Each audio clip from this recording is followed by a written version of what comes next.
이 자리에 나오신 우리 성도님들을 진심으로 축복합니다. 오늘의 말씀 제목은 담대함으로라는 말씀의 제목을 가지고 함께 말씀 나누도록 하겠습니다. 아까까지는 무척 날씨가 더웠는데 지금은 또 비가 오고 천둥이 정말 많이 치는 것 같습니다. 이런 날씨에는 뭐니 해도 무서운 이야기가 제격이죠. 제가 무서운 이야기 하나 해드리겠습니다. 제가 예전에 한 7년 전쯤에 경기도 고양이라는 곳에서 이 교육전도사로 있었을 때의 일입니다. 그때는 이제 전도사다 보니 이제 매일같이 교회에 있지 않고 토요일과 주일만 나와서 사역을 하던 때였습니다. 근데 그때 집과 이 교회의 거리가 조금 거리가 있어서 그때는 제가 차도 없었고 해서 제가 토요일 날 미리 가서 출근을 하고 집으로 오지 않고 교회에 남는 이제 실이라면 어디든지 제 이제 머리를 누일 곳이 되었습니다. 그렇게 토요일 밤 잠을 자고 이렇게 주일 아침에 일찍 일어나서 교회를 섬겼었죠. 근데 그러던 어느 날 주일에 교회 행사가 있어서 좀 늦게 출근해도 되는 날이었습니다. 그래서 모처럼 이렇게 시간도 있으니 내가 그동안 드리지 못했던 주일 아침 새벽 기도에 참여해 보자. 그때는 제가 이렇게 열심히 참여하지 않았으니까 그때는 일주일에 한 번 정도 이제 주일 아침에 참여를 해보자라는 마음을 가지고 이렇게 새벽 기도를 참여하게 되었습니다. 모처럼 참여하게 되었으니 제가 또 얼마나 열심히 기도를 했겠습니까? 그때 기억으로는 한 40분 정도 기도를 하고 갔던 것 같습니다. 근데 그렇게 기도를 했는데도 불구하고 시간이 많이 남아서 다시 이제 교회에 있는 이 잠옷실로 들어가서 조금 더 자자 해서 좀 잠을 자게 되었습니다. 근데 여기서부터 이제 무서운 이야기가 시작이 되는 겁니다. 그때 어떤 일이 일어난가 하니 저 멀리서 이제 누우려고 이제 잠을 자려고 누웠는데 저 멀리서 담임 목사님이 준혁아 부르시는 겁니다. 그래서 목사님 저 여기 있어요 이렇게 말씀을 했죠. 목사님 사택은 이제 교회에 있었으니까 저기서 나오시면서 저를 부르는 거죠. 근데 목사님이 못 들으셨는지 저를 또 부르시는 거예요. 준혁아, 네 목사님 저 여기 있어요. 여기 잠옷실이에요. 그러면서 이제 목사님이 걸어오시는 거예요. 근데 저쪽 제가 있는 곳이 아니라 저쪽 다른 예배당 문을 탁 여시면서 준혁아 라고 또 부르시는데 제가 이제 없으니까 또 저를 계속해서 부르시는 거죠. 목사님 저 잠옷실에 있다니까요 하면서 제가 일어나서 나가서 이제 목사님을 맞이하려고 하는데 제 옆에도 한 방이 있었습니다. 근데 그 방문이 확 열리면서 준혁아 하는데 그때부터 느낌이 뭔가 쎄하더라고요.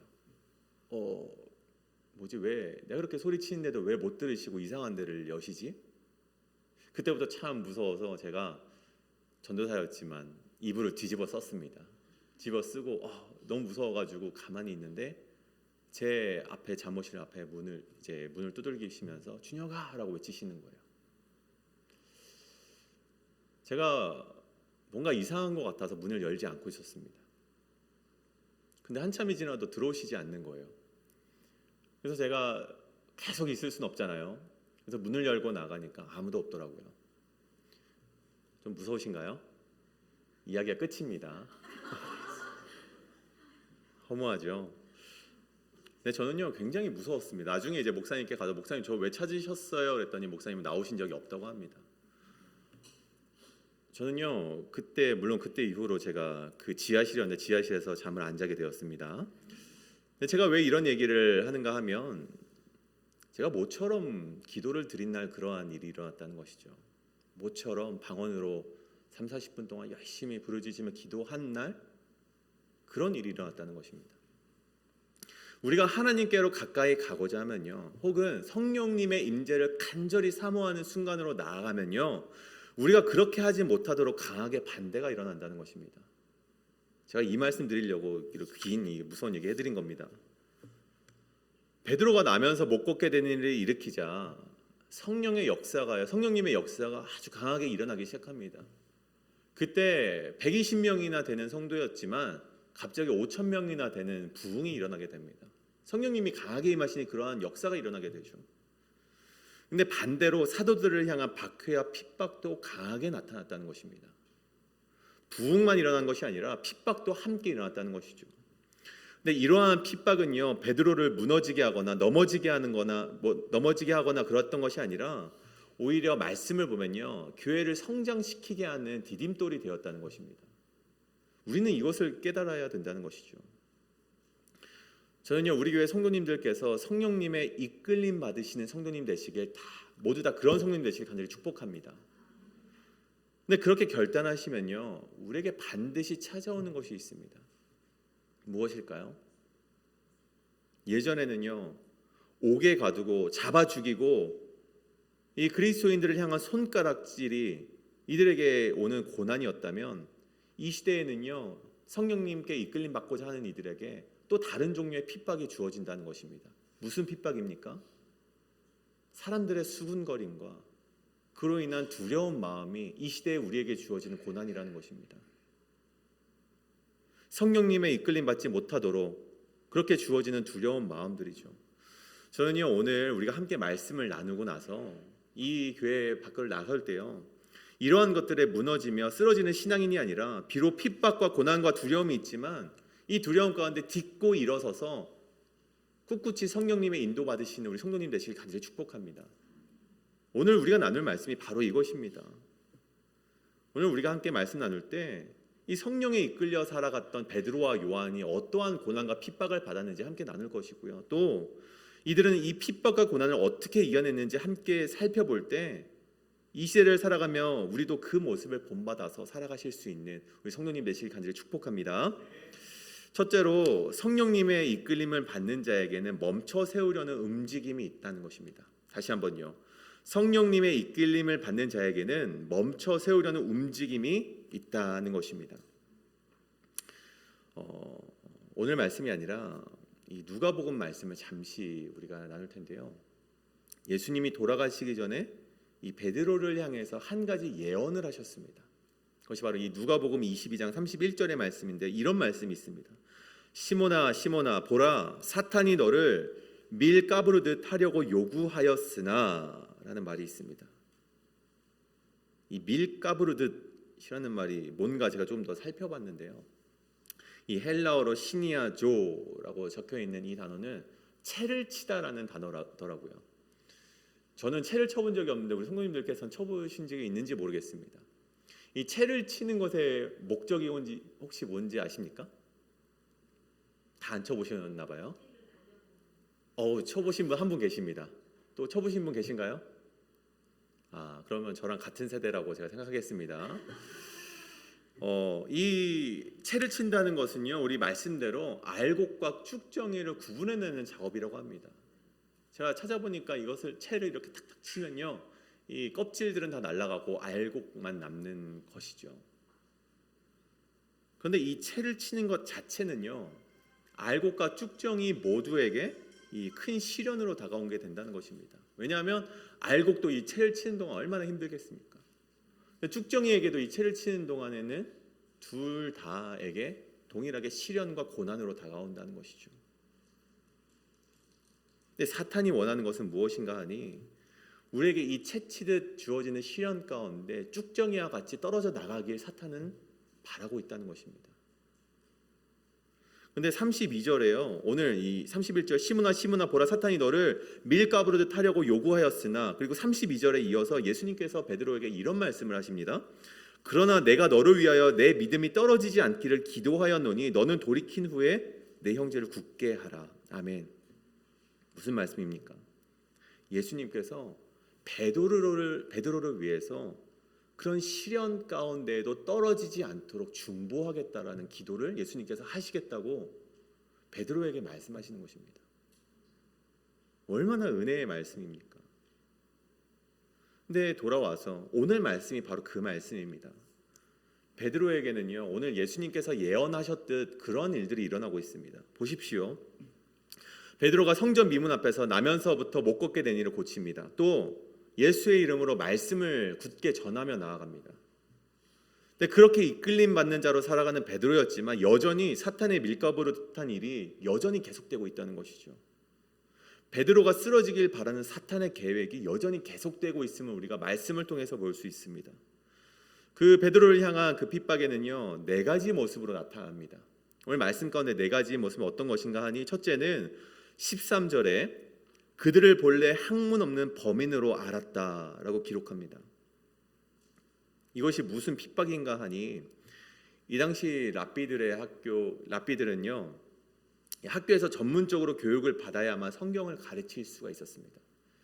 그러니까 전문적으로 성경을 배우지 않고서는요, 지금처럼 성경을 가르칠 수가 없었습니다. 그래서 성경에 대한 지식이 하나도 없는 평범한 사람을 가르쳐서 오늘 나와 있듯이 학문 없는 범인이라고 표현을 합니다. 즉 오늘 말씀 가운데 베드로와 요한을 가리키면서 학문 없는 범인이다. 이게 무슨 말씀인가 하니, 저들 봐라, 저렇게 무식한 자들이 성경을 가리킨다. 그런 생각들이 이 사람들 마음속에 암암리에 퍼져나가고 있었다는 것입니다. 여러분, 실체가 있는 싸움보다 실체가 없는 싸움이 더 어려운 것을 아시나요? 실체가 있는 적군과 싸우면요, 싸워서 이기면 됩니다. 만약에 지더라도요, 다음에 우리 더 열심히 제가 몸을 만들어서 또 싸워서 또 이기면 됩니다. 실체가 있는 적이랑요, 그냥 싸워서 이기면 됩니다. 근데 실체가 없는 적군과는 싸울 수조차 없습니다. 끊임없이 교묘하게 우리를 괴롭히는 것이죠. 사람들의 그런 수군거림이, 저 못 배워먹은 것들이 성경을 가리킨다 하는 실체 없는 수군거림이 이들에게 주어진 첫 번째 핍박이었다는 것입니다. 둘째는요, 이들에게 주어진 두 번째 이 핍박은 이유 없는 비난들이 이들에게 주어졌다는 것이죠. 굳이 이유를 따지자면 사도행전 5장 17절을 우리가 지금 아직 읽지 않았지만 우리 이틀 뒤에 보게 될 이 말씀 가운데는 이런 말씀이 있습니다. 대제사장과 그와 함께 있는 사두개인의 당파가 다 마음에 시기가 가득하였다. 이 시기심이 베드로와 요한을 향한 비난과 손가락질이라는 핍박으로 다가왔다는 것입니다. 왜 시기합니까? 이 대제사장들과 사두개인이 왜 베드로와 요한을 질투할까요? 아주 분명하죠. 이유는 분명합니다. 사람들이 자신을 떠나기 때문이에요. 하나님의 말씀을 듣기 위해서는요, 아까 말씀드렸듯이 배움이 있거나 랍비에게 전문적으로 교육을 받았거나 혹 정통적으로 레위 지파인 자신들에게 와서 배워야 되는데, 저 배우지도 못한 무지한 것들에게 가서 사람들이 배우고 은혜를 받고 자꾸만 사람들이 많아지니 이 대제사장들과 이 유대인들이 마음속에 시기가 자꾸 나타났던 것입니다. 그래서 예수님을 죽였는데 이제 끝인 줄 알았는데 또 다른 사람들이 나타나서 똑같은 일을 하고 있으니 이들의 마음에 질투심이 자꾸만 생겨났던 것이죠.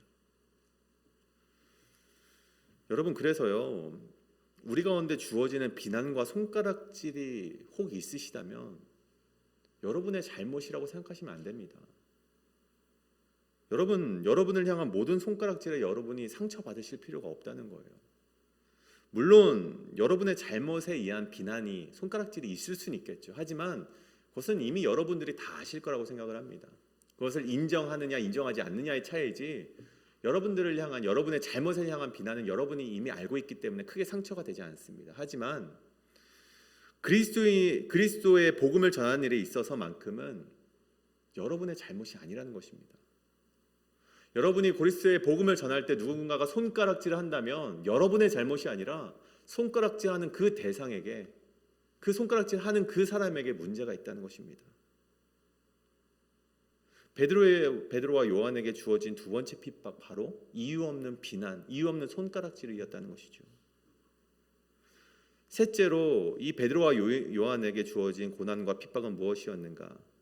부인당하는 핍박이었습니다. 이 대제사장들과 공회의 사람들이 베드로와 이 요한의 표적과 기사를요, 보고도 모른 척을 합니다. 보고도 부인을 했다는 것이죠. 이 말씀을 달리 제가 말씀드리면 그들이 행한 일을 보고도 인정하지 않겠다라는 그들의 다짐이었다는 것입니다. 끊임없이 말씀을 전하고 끊임없이 기적이 나타나고 끊임없이 병이 나은 사람이 계속해서 많아지지만 이들의 마음이 완악해서 눈앞에서 그 일어나는 일을 보고도 믿지 않았다는 것입니다. 이 베드로와 요한이 겪었던 세 번째 핍박이 바로 이 부인의 핍박이었습니다. 그리고 마지막으로 이 베드로와 요한이 겪었던 핍박이 무엇인가 하니 예수의 이름을 말하지 말고 가르치지 말라는 위협의 경고의 핍박이었다는 것입니다. 18절입니다. 그들을 불러 경고하여 도무지 예수의 이름으로 말하지도 말고 가르치지도 말라. 21절 관리들이 백성들 때문에 그들을 어떻게 처벌할지 방법을 찾지 못하고 다시 위협하여 놓아주었다. 그들이 할 수 있는 것이 없자 유일하게 할 수 있는 것이 무엇이었습니까? 그저 경고할 뿐이었습니다. 그저 그냥 베드로와 요한을 불러다가 너 그렇게 하지 마. 너네 그렇게 하면 또 부를 거야. 라는 경고와 위협뿐이었다는 것이었습니다. 단순히 위협과 경고처럼 보이지만 그럼에도 이 위협과 경고는요 베드로와 요한에게 엄청난 압박으로 다가왔다는 것이죠. 이 위협과 경고가 타당한가 타당하지 아니한가를 따지기 전에요 이 당시요 유대교 사회를 이끌어가는 리더자 그룹들의 경고와 위협이었습니다. 이들의 눈밖에 나면요 이 사람들은 이곳에 살 수가 없는 거예요. 죽던지 떠나던지 둘 중에 하나를 선택해야 됐었습니다. 그저 동네 유대인들이 내뱉는 말의 권위가 아니라 무시할 수 있는 수준의 권위가 아니었다는 것이죠. 그들이 억압하고 너 그렇게 하지 마라고 권위로 짓누르는 명령이 바로 이 베드로와 요한이 겪었던 네 번째 고난이었다는 것입니다. 정리해보자면 성령의 이끌림을 받고자 살아가는 이들이 겪을 고난이라는 것은 네 가지입니다. 무엇입니까? 첫째는요 너 무지해 지식이 없음을 욕하는 수군거림이고, 두 번째는 시기로 인한 비난이었고, 세 번째는 모든 행위를 인정하지 않는 모습, 네 번째는 위협과 경고가 이들에게 주어진 고난과 핍박이었다는 것이죠. 여러분, 우리가 그리스도인으로 살아가고자 한다면요, 우리가 기도하면서 하나님 내가 성령님의 이끌림을 받으며 살아가길 원합니다 라고 결단한다는 것은요, 하나님의 형통과 축복과 은혜가 주어진과 동시에 시기와 수군거림과 비난과 위협이 동전의 앞뒷면처럼 따라오는 인생을 살겠노라 다짐하는 것과 마찬가지라는 사실입니다. 그런데 여러분, 시기와 수군거림과 비난과 위협이 무섭다고 해서 하나님이 주실 형통과 축복과 은혜를 포기하시겠습니까? 저는 여러분이 그럼에도 불구하고 십자가 지기를 두려워하지 않으시는 성령님의 이끌림 받기를 결단하시는 성도님 되시길 간절히 축복합니다. 그 결단할 수 있는 힘이 어디서 나옵니까? 아까 말씀드렸듯이 그러나 내가 너희를 위하여 내 믿음이 떨어지지 않기를 기도하겠다라는 예수님의 힘으로부터 나온다는 것입니다. 성령님께서 여러분을 도우시는 힘 가운데 여러분은 승리할 수 있다는 사실입니다. 그렇게 주저하지 않으시고 십자가 지기를 두려워하지 않으시는 우리 성도님 되시길 간절히 축복합니다. 우리 두 번째, 성령님의 이끌림을 받는 자, 이 베드로와 요한도 그런 마음으로 세상을 향해 나아갔다는 것입니다.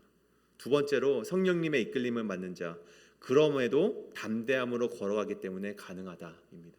다시 한번요. 성령님의 이끌림을 받는 자는 그럼에도 담대함으로 걸어가기 때문에 가능하다는 것입니다. 이러한 핍박과 고난 속에도 베드로와 요한이 잃지 않았던 것이 한 가지 있었습니다. 무엇입니까?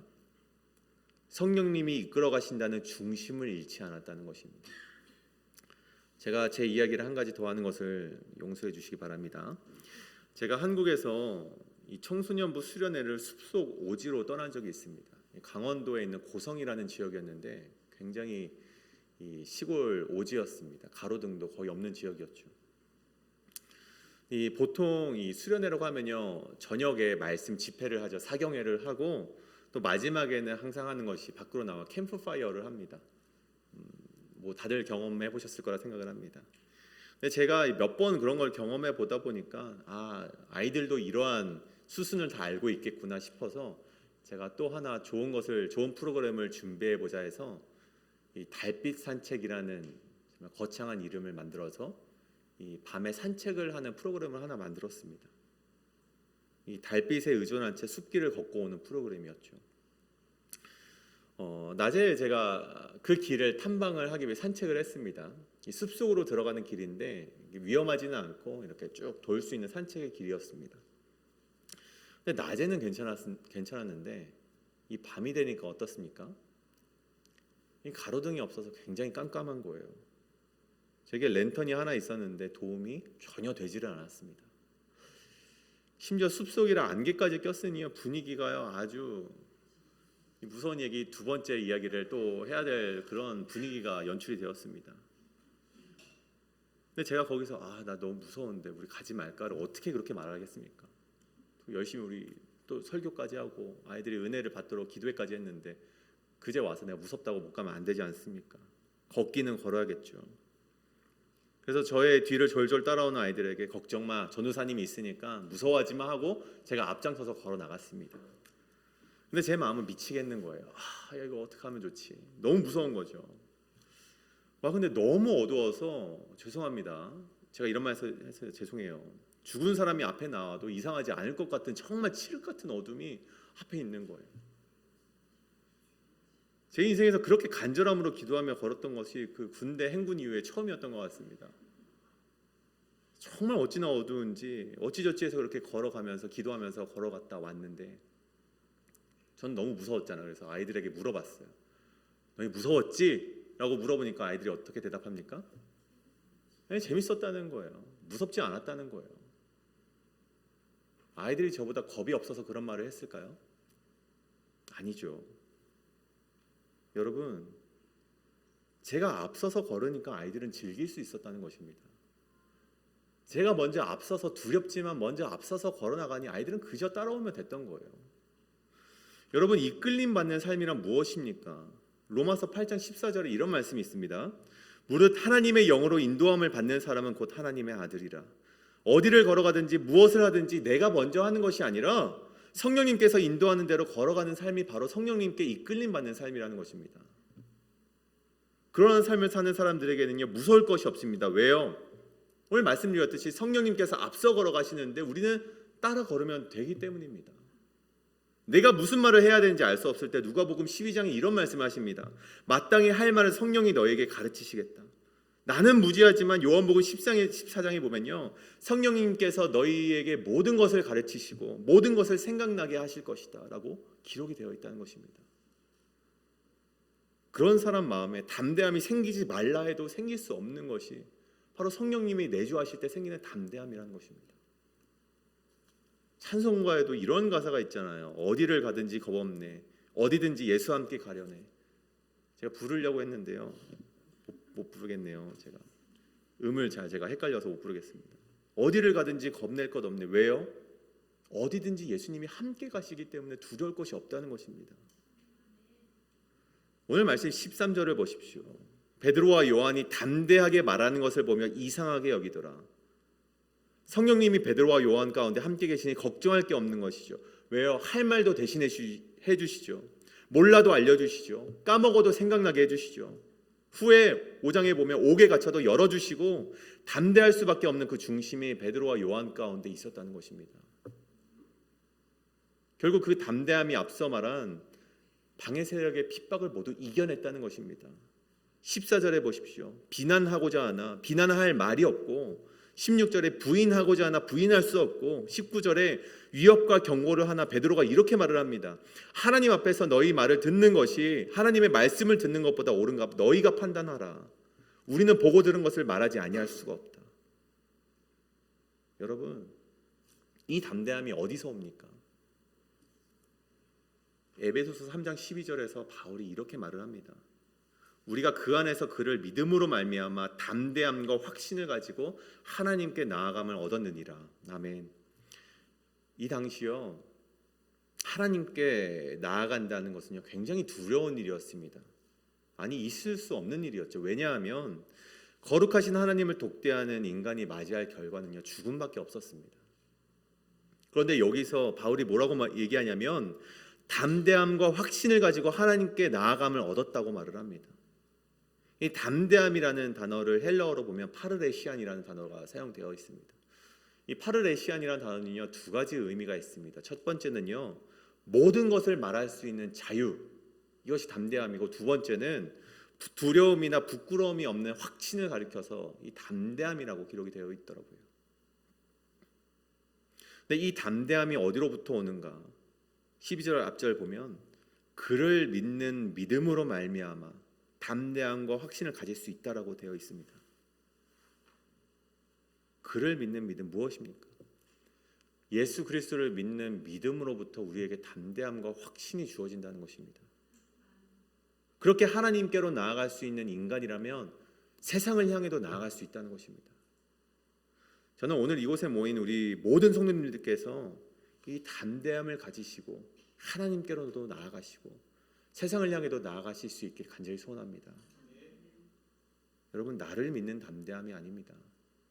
나의 능력과 나의 권위와 나의 힘을 믿는 그런 능력이 아닙니다. 그를 믿는 믿음, 성령님께서 이끄신다는 믿음의 담대함만이 우리를 용기 있게 할 수 있음을 믿으시길 바랍니다. 오늘 이 말씀을 좀 정리하고자 합니다. 하늘의 왕이라고 불리우는 새가 있습니다. 누군지 아십니까? 독수리입니다. 이 독수리는요, 굉장히 거대하고 날카로운 발톱을 가진 독수리입니다. 그런데 그렇게 날카로운 발톱을 가지고 거대하지만 그를 공격하는 새가 있다고 하죠. 바로 까마귀가 겁도 없이 독수리를 공격한다고 합니다. 그런데 이 까마귀 공격 수법이요, 아주 치밀하고 교묘합니다.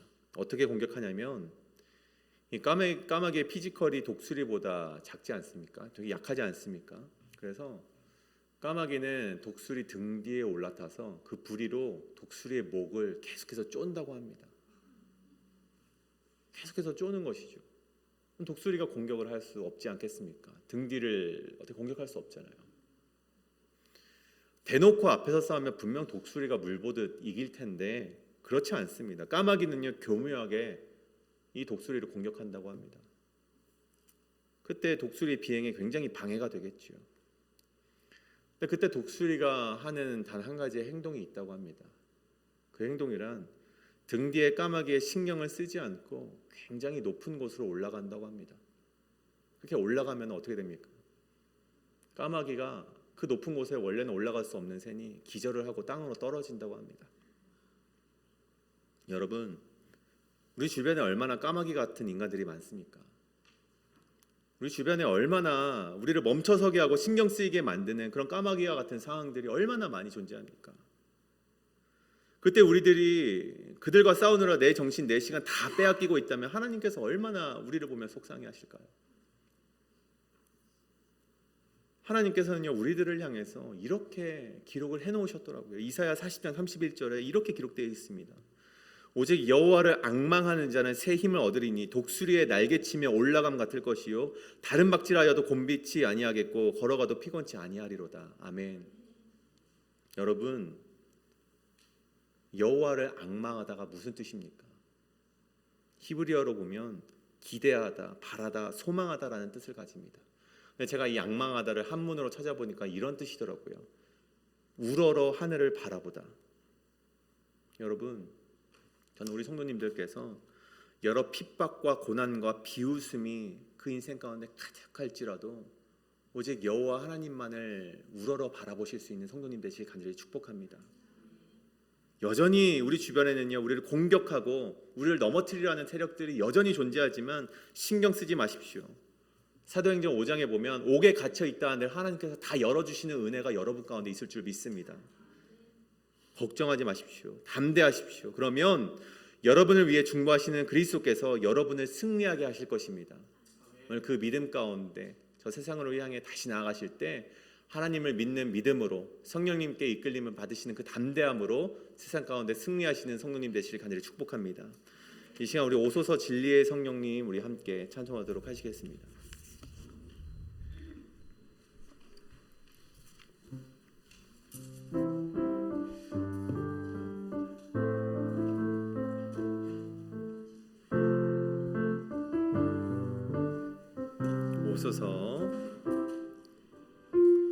오소서 진리의 성령님 이 땅은 들며 임하소서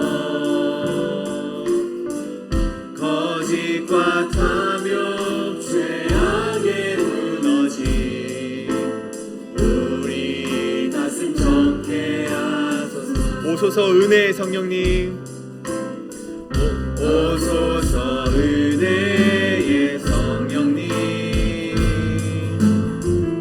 하늘 가라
오르게 하소서.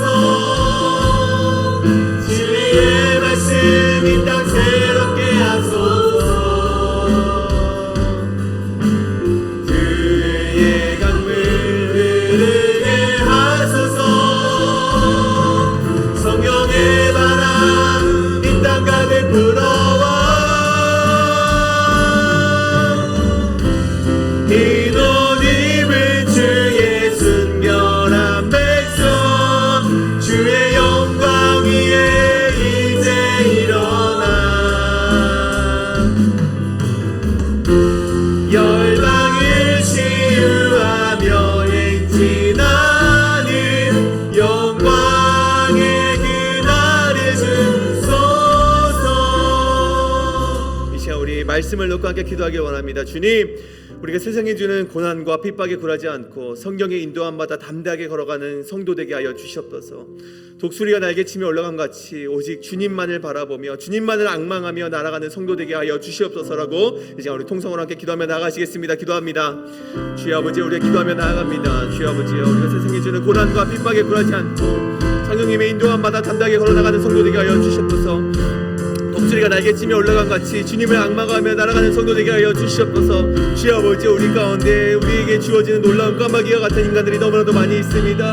그런 상황들이 있습니다. 주여 아버지, 오직 우리가 말씀 가운데 거한다면 주여 아버지 그 길을 걸어나가 주여 믿습니다. 주여 아버지, 우리와 함께하여 주시옵소서. 놀랍게 하여 주시옵소서. 주여 아버지, 언제나 우리와 함께 하시는 정말 놀라운 역사들을 바라보기를 원합니다. 주여 아버지, 언제나 우리와 함께하여 주시옵고 주여 아버지, 언제나 우리와 함께 하시는 주님을 믿고 나아가오니 주님의 그 손길을 우리가 나아가오니 붙잡고 나아가오니 주여 아버지, 우리와 함께하여 주시옵소서. 도와주시옵고 눈물로 기도하는 우리 가운데 주님 아버지께서 함께하여 주시옵소서. 라스케라다크라스케 주여 아버지, 함께하실 때 놀라운 역사가 우리 가운데 놀랍게 넘치도록 주여 아버지 인도하여 주시옵소서. 언제나 주님만을 바라볼 수 있는 우리 회의편 안전교회 모두 성인들 될 수 있도록 주여 아버지를 인도하여 주시옵소서. 주여 아버지 인도하여 주시옵소서.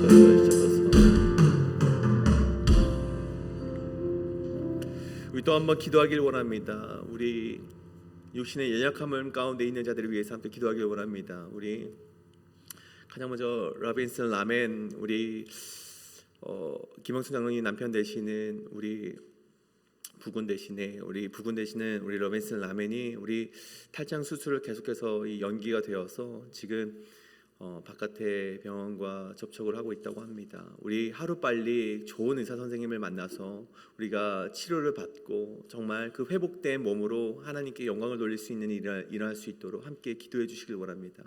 또한 우리 박문자 집사님, 천문자 집사님, 지원초 원사님, 우리 계속해서 이 아픔 가운데 있습니다. 육신의 연약함 가운데 정말 그 육신이 쇠하여 가고 아픔 가운데 있지만 정말 우리가 함께 중보하는 기도에는 힘이 있다고 말씀하셨듯이 중보하는 기도 가운데 이들의 육신이 회복되고 다시금 이곳으로 나와 하나님께 헌신하며 기도하며 예배할 수 있는 자들 될 수 있도록 함께 기도해 주시길 원합니다. 또한 우리 한영숙 집사님 계속해서 교회 나오지 못하고 계십니다. 우리 또한 감기로 인하여서 그런 바이러스로 인하여서 계속해서 아파하고 있는 지체들이 있습니다. 그렇게 교회에 나오지 못하는 우리 성도님들을 위해서 함께 기도하실 때 정말 하나님 아버지, 우리가 중보할 때 정말 저들을 회복시켜 주시옵고 하루빨리 이곳에서 함께 하나님을 찬양함이 기쁨이 될 수 있도록 주여 아버지여 그들을 회복시켜 달라고 이 시간 함께 기도하며 나아가시겠습니다. 기도합니다. 주여 아버지여 기도하며 나아갑니다. 주여 아버지, 우리 박문자 집사님, 천문자 집사님, 지연초 권사님 주님께서 함께하여 주시옵고 한영수 집사님 정말 그 아픔 가운데 주님께서 회복시켜 주시옵소서. 로빈슨 라멘 정말 그 수술의 일정이 앞당겨질 수 있도록 매일매일 아파가지고 정말 그렇게 힘들어하는 가운데 있습니다. 주여 아버지, 그 아픔을 주님께서 회복시켜 주시옵고 주여 아버지, 교회에 나오지 못하는 많은 성도님들이 계십니다. 정말 그들을 회복시켜 주시옵소서. 정말 기도하오니 정말 그들을 위해서 인도하여 주시옵고 언제나 주님 아버지께서 함께 하시는 놀라운 역사가 있을 수 있도록 주여 아버지 인도하여 주시옵소서. 언제나 주님만을 바라보며 나아갑니다. 주여 아버지, 우리에게는 힘이 없습니다. 오직 주님만을 의지하며 나아가오니 주여 아버지 그들을 회복시켜 주시옵소서. 함께하여 주시옵고 역사하여 주시옵소서. 어제 우리가 눈물로 기도하며 나아갑니다. 주여 아버지, 언제나 우리와 주님을 함께 바라보는 정말 주님 성도님들이 되어서 함께 중보 기도할 때 저들이 회복될 수 있는 놀라운 기적이 매일매일 한전교회 가운데 일어날 수 있도록 주여 아버지 인도하여 주시옵소서. 정말 주님 아버지께서 함께 하실 때 우리가 모든 것이 그런 기적이 일어날 줄로 믿습니다. 주여 아버지여 우리와 함께하여 주시옵소서. 언제나 주님 아버지 놀라운 역사가 우리 가운데 일어날 수 있도록 인도하여 주시옵소서. 또 한 번 기도합니다. 우리 교회의 모든 사역을 위해서 함께 기도해 주시길 원합니다. 우리 계속되고 있는 커피 브레이크와 우리 한글학교 이번 주에 우리 종강을 하지만 또한 우리 그 쉬시는 가운데 쉬는 것이 아니라 또 다음을 준비하는 우리 선생님들과 유중 전사님 가운데 정말 능력을 부어달라고, 또 우리 늘푸른 대학과 늘푸른 대학이 또 소풍을 떠나게 되는데 그 가운데 주님께서 함께하여 달라고, 또 끊임없이 이어지고 있는 것이 있습니다. 노방전도가 있습니다. 우리 노방전도를 통하여서 많은 영혼들이 주님을 잃고 떠나간 이들이 돌아올 수 있도록 함께 기도해 주시고, 함께 나가서 찬양하는 이들이 지치지 않고 하나님의 능력 가운데 우리가 담대하게 선포하며 찬양할 수 있도록 함께 기도해 주시길 바랍니다. 또한 우리 전교인 야외 예배가 계획되어 있습니다. 또한 전교인 수련회를 또 계획하며 기도하는 준비하는 가운데 있습니다. 또 도미니카 단기 선교를 준비하고 있습니다. 이 모든 사역들이요, 인간이 계획하는 것 같지만 하나님이 이끄시지 않으면 결코 진행될 수 없는 사역들입니다. 우리가 이러한 모든 사역 가운데 하나님을 알아가고 하나님께 영광이 되는 시간이 될 수 있도록 이제 한번 또 한 번 우리 교회의 모든 사역을 위해서 함께 기도하며 나가시겠습니다. 기도합니다. 주여 아버지, 기도하며 나아갑니다. 우리 커피 브레이크, 한글학교, 늘푸른 대학, 노방전도, 전교인 야외 예배, 전교인 수련회, 도미니카 단기 선교회, 늘푸른 대학 소풍 가운데 주여 아버지 함께하여 주시옵소서. 정말 이 모든 일들이 인간이 계획하는 것 같지만 하나님께서 이끄시지 않으면 진행될 수 없는 사역들임을 우리가 알고 있습니다. 이 모든 것을 계획하며 준비해 나갈 때 우리가 하나님께 기도하며 나아갑니다. 주여 아버지, 우리와 함께하여 주시옵고 놀라운 역사가 정말 이 가운데 주여 아버지 함께하여 주시옵소서. 주여 아버지, 우리 교회 모든 사역이 하나님께 영광이 되게 하여 주시옵소서. 우리에게는 하나님을 알아갈 수 있는 시간이 되게 하여 주시옵고, 모든 정말 사역 가운데 하나님께 영광이 될 수 있도록 주여 아버지 인도하여 주시옵소서. 그래서 기도하며 나아갑니다. 우리가 할 수 있는 것은 기도밖에 없습니다. 우리가 우리 인간의 지혜로, 인간의 지식으로 계획하는 것 같지만 하나님이 주시는 지혜로 계획함을 우리가 알고 있습니다. 주여 아버지여, 날마다 매 순간마다 주님께 지혜로 간구하며 나아가오니 우리와 함께하여 주시옵고, 모든 사역 가운데 주여 아버지 우리와 함께하여 주시옵소서. 도와주시옵소서. 인도하여 주시옵소서. 우리 마지막으로 기도하며 나아갑니다. 우리 목사님 한국의 일정 가운데 계십니다. 그 모든 일정 가운데 함께하여 주시옵고, 그 영육간의 강건함을 허락하셔서 그 오시는 길 가운데에도 주님께서 보호하시고, 오셔서도 주님의 사역을 감당함에 있어서 기쁨이 넘치고 하나님의 능력 가운데 행할 수 있도록 우리 함께 마지막으로 기도하고 제가 축도로 오늘 주 예배 마치도록 하겠습니다. 기도합니다. 주여 아버지, 우리 목사님을 위해서 함께 기도하며 나아갑니다. 우리 한국 일정회 가운데 계시는 우리 목사님, 정말 총회 일정 가운데 계셨던 우리 목사님, 정말 주님께서 보호하여 주시옵고 이 열간의 강건함을 허락하여 주시옵소서. 우리 교회를 리드하기 위하여서, 우리 교회를 이끌어가기 위하여서 주님께서 세우신 종입니다. 주여 아버지, 우리 목사님 가운데 함께하여 주시옵고, 주여 아버지 우리 교회를 이끌어감에 있어서 기쁨이 넘치게 하여 주시옵고, 주여 아버지 어떠한 사탄마귀의 계략과 정말 방해 속에서도 굴하지 않고 정말 하나님을 정말 악마같이 우러러보며 날아갈 수 있는 우리 목사님 되게 하여 주시옵소서. 여간의 강건함을 허락하여 주시옵소서. 주여 아버지, 그를 보필하는 우리 부교육자에게도 동일한 은혜를 허락하여 주시옵고, 우리 사모님에게도 동일한 은혜를 허락하여 주시옵소서. 함께 걸어가는 우리 장로님들도 주님께서 함께하여 주셨고, 사랑방들과 세우신 모든 우리 권위들을 주님께서 인정하여 주셨고, 여지 함께 우리 한마음으로 정말 우리 교회를 이끌어갈 수 있도록 인도하여 주시옵소서. 언제나 우리와 함께 하시는 주님 아버지께 나아갑니다. 주여 아버지, 우리와 함께하여 주시옵소서. 인도하여 주시옵소서. 사랑이 많으신 하나님 아버지, 우리가 오늘 또 기도하며 나아갑니다. 주님, 우리에게 주어지는 많은 고난과 핍박이 있습니다. 주님의 뜻대로 살아가고자 하지만 정말 주님께 결단하며 성령님의 이끌림 받고자 하는 인생을 되기 위하여서 결단하며 나아가지만 여전히 우리를 괴롭히고 무너뜨리려고 하는 저 사탄마귀의 계획 속에 우리가 놓여 있음을 불쌍히 여겨 주시옵소서. 주여 아버지, 우리를 위하여서 중보하시고 기도하시는 예수 그리스도와 성령님을 힘입어 우리가 그러한 것들을 이겨낼 수 있도록 우리에게 담대함을 허락하시고 주님의 능력 가운데 우리가 승리할 수 있도록 인도하여 주시옵소서. 우리가 그것들을 바라보느라 우리가 해야 될 것을 놓치는 인생이 아니라 우리가 오직 주님만을 우러러 바라보며 높은 곳으로 올라가 우리를 방해하는 것들을 넘어뜨리며 우리가 승리할 수 있도록 우리의 인생 가운데 주여 아버지여 붙드심의 은혜가 있도록 인도하여 주시옵소서. 이제는 우리 주 예수 그리스도의 은혜와 하나님의 무한하신 사랑과 성령님의 감동과 교통하심의 은총이 오늘 그 어떤 핍박 가운데에도 그 어떤 고난 속에서도 성령님의 이끌림 받기를 주저하지 않고 사모하며 나아가는 모든 회일빌 한인 장로교회 모든 성도님들 가운데 이제와 영원토록 함께 하시기를 간절히 축원하옵나이다. 아멘.